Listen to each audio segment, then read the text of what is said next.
In this video, I'm going to show you how to use alchemy in the Elder Scrolls Skyrim. We're going to cover the benefits of alchemy, how to make potions, how to level your alchemy skill, and finally we're going to provide some tips on how to find ingredients to level alchemy as quickly as possible at the end of the video. So why bother with alchemy? Well, the potions provided can actually have a massive impact on the strength of your character. Not only can they restore health, magicka and stamina, but they can also enhance the damage of your weapons, provide powerful offensive and defensive buffs, and offer a whole range of other utilities and special effects. This is all particularly useful if you want to play at the higher difficulty levels, especially if you pair alchemy with enchanting to make your weapons and defensive capabilities even more powerful. For those interested, I have an enchanting guide on my channel as well, and it's in the same playlist as this video. Finally, alchemy can actually make you quite a bit of gold by just throwing some ingredients together into a potion and selling that rather than selling those ingredients individually. Oh, and just to note, I'm going to be using the term potion to basically cover both potions and poisons, as the process is exactly the same for both. So how do you actually make potions? Well, firstly you need to find an alchemy lab, and in the early game I'd recommend using the one located at Dragon's Reach Keep in Whiterun. Basically just run towards the Jarl's throne and take a right into Farengar's room to find it. My reasoning for this is that you need to go there anyway as part of the main quest. The door is never locked, as it will be for some other locations, and is conveniently located right next to an enchanting station, which makes it a good place to progress both skills together. Then you're going to need to interact with the alchemy lab in order to open up the alchemy window. And from here, you simply need to select up to 3 ingredients to combine and press craft. That's how you make a potion. But how do you know which ingredients to use? Well, every ingredient in Skyrim has 4 effects. And when you first find an ingredient, all of those effects are going to be listed as unknown, as you can see here. Now there are 2 primary ways to discover the effects of an ingredient. Firstly, you can consume an ingredient to discover its first effect. And if you've unlocked the Experimenter perk, you can actually discover all of its effects in this way. We'll talk more about perks later in the video.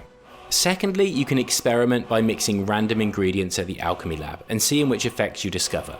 However, to discover the effects of an ingredient, you need to be successful in making a potion. And to be successful in making a potion, at least 2 of the ingredients that you combine must share an effect. If the ingredients don't share an effect, then you'll get a message saying potion creation failed. You won't discover any effects, and the ingredients will also be consumed. You'll notice though that once 2 ingredients have failed to combine into a potion, the next time you select one of those ingredients to add to a potion, the other will be greyed out. This is to indicate that the combination has failed previously, and it will be greyed out regardless of if you've identified the effects of those ingredients or not. It's basically a useful indicator of what not to combine when experimenting, and it avoids you wasting further ingredients. If you make a successful combination and create a potion, you'll discover the effect that the ingredients share. And if there's more than one shared effect, then you'll discover all of the shared effects. Once you've discovered an effect, it'll be very clearly visible when you view the ingredient. And a filter will also be created within the alchemy window that you can click on to display ingredients that you have discovered that particular effect for. So now that you understand how to make potions, you can basically take it in 2 directions. Firstly, you could be really purist about it and experiment until you discover the effects of every ingredient. If you want to go that way, then there are some clues in the game as to which ingredients to combine. For example, there are written recipes that you can find on your adventures or from talking to certain NPCs. And you can also look at which ingredients grow close to one another, or that are placed together on the shelves in shops, as this will usually indicate that they share some effects. However, there is going to be plenty of trial and error involved.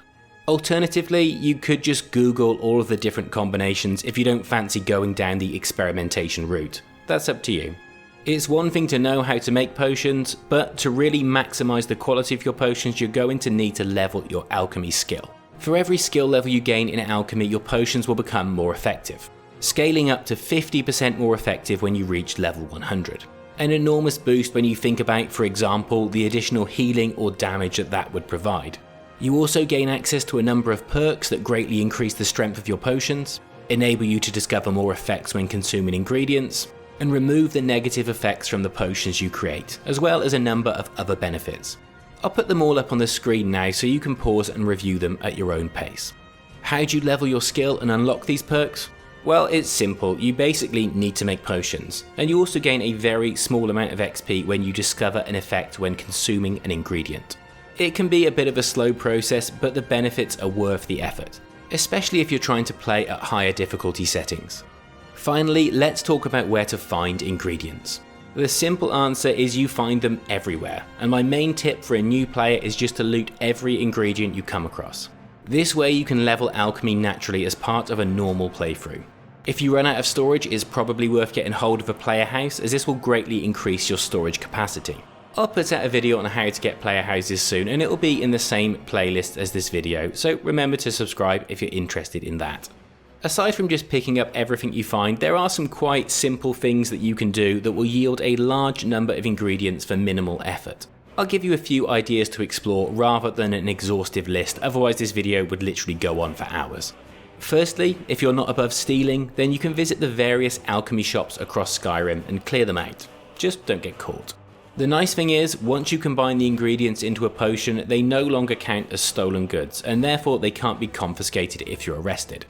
Another idea that works well if you enjoy a picturesque hike is that you can wander along the main roads pretty much anywhere in Skyrim and come across a ton of flowers and herbs to pick. If you'd rather see a bit of combat whilst gathering your ingredients, you're going to find a large number of ingredients in certain types of dungeons. For example, any cave containing Falmer will likely be full of Chorus eggs, as well as the many mushrooms usually found in caves, and any Dwemer ruins will provide plenty of dwarven oil. There's also a whole bunch of ingredients that can be found in the College of Winterhold, though you will need to be a member of the Mages Guild if you want to gain access. Of course, if you have spare gold, you could also purchase ingredients from alchemy shops and general traders found in major cities, though I'd advise saving your gold for buying rarer ingredients only, rather than dumping it all on ingredients that are abundant. And finally, if you have the Hearthfire DLC and you've built yourself a player house, you can even plant your own garden from which you can obtain ingredients. Hopefully that's enough to get you started. And that's pretty much it. Hopefully this video's given you a basic understanding of how alchemy works in Skyrim. If you found the video useful, I hope you consider liking the video, as that really helps the channel grow. I also have a bunch of other Elder Scrolls guides on my channel, so if that's something you're interested in, then maybe consider subscribing, and I'll see you in the next one.